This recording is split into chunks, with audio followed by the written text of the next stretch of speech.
తిరుమల శ్రీవారి సన్నిధిని మంచు దుప్పట్లు కమ్మేశాయి. శనివారం తెల్లవారుజామున పొగమంచు శ్రీవారి ఆలయంతో పాటు తిరుమల అంతటా వ్యాపించి ఆహ్లాదకర వాతావరణం సంతరించుకుంది.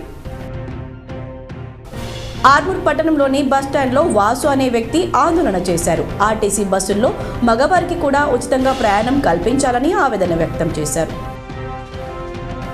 బోధన్ మాజీ ఎమ్మెల్యే షకీల్ కుటుంబ సభ్యుల రైస్ మిల్లులో అధికారులు తనిఖీలు చేశారు.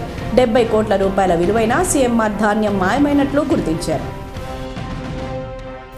శనివారం శాసనమండలి సమావేశం ప్రారంభానికి ముందు చైర్మన్ గుత్తా సుఖేందర్ రెడ్డి కార్యాలయంలో కాంగ్రెస్ ఎమ్మెల్సీ జీవన్ రెడ్డితో కలిసి ఎమ్మెల్సీ కవిత మాట్లాడారు. వీరిద్దరూ మాట్లాడుకోవడం ప్రత్యేకతను సంతరించుకుంది. తెలంగాణ డిప్యూటీ సీఎం భట్టి విక్రమార్కపై బీఆర్ఎస్ ఎమ్మెల్యే కేటీఆర్ తీవ్ర స్థాయిలో విరుచుకుపడ్డారు. మొదటి రోజే ఇంత భయపడితే ఎట్లా, మంత్రులు ఉలిక్కిపడడం సరికాదు అని కేటీఆర్ అన్నారు. శాసనసభలో గవర్నర్ ప్రసంగానికి ధన్యవాదాలు తెలిపి తీర్మానంపై చర్చ సందర్భంగా కేటీఆర్ మాట్లాడారు. దేశ ప్రధానమంత్రి నరేంద్ర మోడీ తెలంగాణ రాష్ట్రంలో వర్చువల్ ద్వారా ప్రారంభించనున్న వికసిత్ భారత్ సంకల్ప యాత్ర కార్యక్రమంలో భాగంగా నిజామాబాద్ పార్లమెంట్ సభ్యులు అరవింద్ ధర్మపురి వేల్పూర్ మండలం లక్కోరాలో జరిగే కార్యక్రమంలో పాల్గొన్నారు.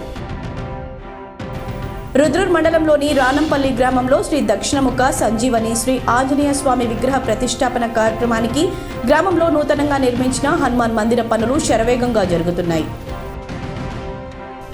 సిరికొండ మండలంలో BJP rural in charge Dinesh Kulachari వివిధ గ్రామాల్లో కార్యకర్తలతో సమావేశం ఏర్పాటు చేయడం జరిగింది.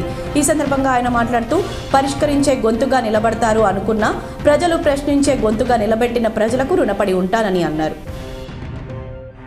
దర్పల్లి మండల కేంద్రంలో గ్రామ పంచాయతీ అధికారులు ఇండ్ల ట్యాక్స్లు 100% పూర్తి చేసి ఉత్తమ గ్రామ పంచాయతీగా పేరు తీసుకురావడానికి ఇంటింటికి వెళ్లి వివరిస్తూ ఇండ్ల ట్యాక్సీలు కట్టాలని గ్రామ కార్యదర్శి సైఫుద్దీన్ తన సిబ్బంది ఆధ్వర్యంలో ట్యాక్సీలు పూర్తిగా కట్టించేలా చర్యలు తీసుకుంటున్నారు.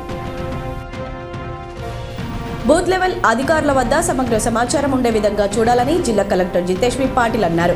కామారెడ్డి కలెక్టర్ కార్యాలయంలోని కాన్ఫరెన్స్ హాల్లో శనివారం వీఆర్ఓల మాస్టర్ ట్రైనర్ల శిక్షణ కార్యక్రమానికి ముఖ్య అతిథిగా కలెక్టర్ హాజరై మాట్లాడారు.